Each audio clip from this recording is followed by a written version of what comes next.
Hallo und willkommen in meiner Küche. Heute gibt es einen Nachtisch einer ganz besonderen Art. Gebackener Apfel in einem hauchdünnen Jufka- oder Baklava-Teig. Darauf kommt ein Klecks Schlagsahne. Durch einen Trick erhält die Sahne einen ganz besonderen Geschmack. Zunächst werden die Äpfel geschält. Ich habe hier einen Apfel aus dem eigenen Garten, der durch die lange Lagerung schon ein wenig mürbe geworden ist. Das sieht nicht schön aus, denn der Apfel hat Feuchtigkeit verloren, der Geschmack ist aber ganz hervorragend. Wer Äpfel kauft, nimmt am besten Boskop oder Cox Orange. Der Apfel ist geschält, geviertelt, entkernt und wird nun in Würfel von ungefähr 1 cm Kantenlänge geschnitten. Das geht am besten und sichersten, wenn man die Viertel so legt, dass sie auf der geraden Schnittfläche aufliegen. Zügiges Arbeiten tut gut, damit die Stückchen nicht braun werden. In einer Pfanne wird etwas Butter ausgelassen, die Apfelwürfel werden dazugegeben und kurz angebraten, damit sie ihre Festigkeit verlieren. Wer will, kann noch etwas Zucker hinzugeben, ich habe allerdings darauf verzichtet. Auf jeden Fall kommen aber 2 Esslöffel Armagnac dazu und eine Messerspitze Zimt. Alles wird durchgerührt, damit die Äpfel den Geschmack aufnehmen können. Sie sollen aber nicht so lange garen, dass sie vollkommen ihre Struktur verlieren und zerfallen. Bei mir hat das ganze 2 Minuten gedauert und ich habe sie zur Seite stellen können.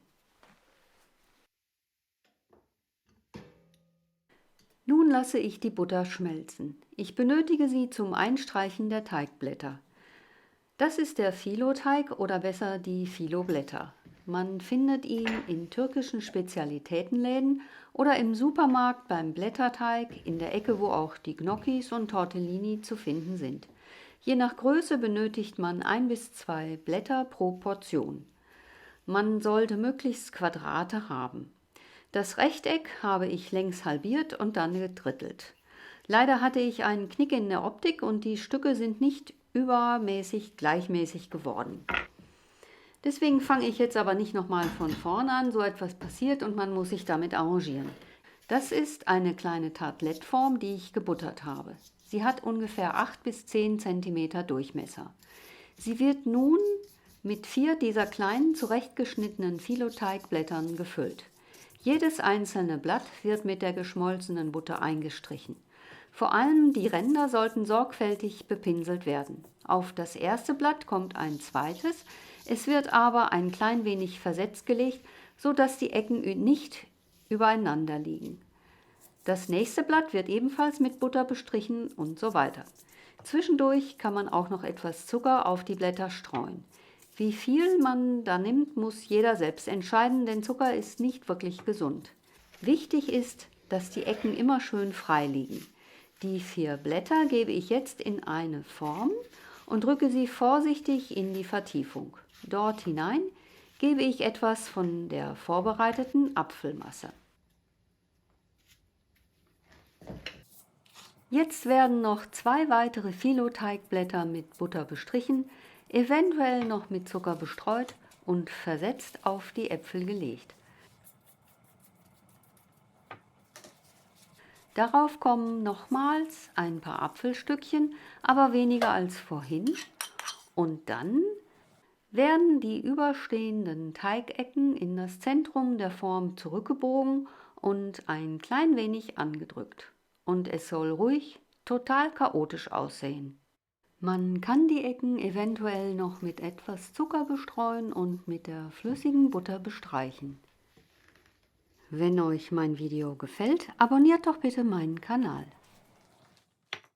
Diese kleinen süßen Stückchen werden nun im Backofen bei 180 Grad Celsius für ungefähr 15 bis 20 Minuten gebacken. Die Ecken werden recht schnell braun, man darf sich aber davon nicht täuschen lassen, bis die Kuchen durchgebacken sind, braucht es seine Zeit.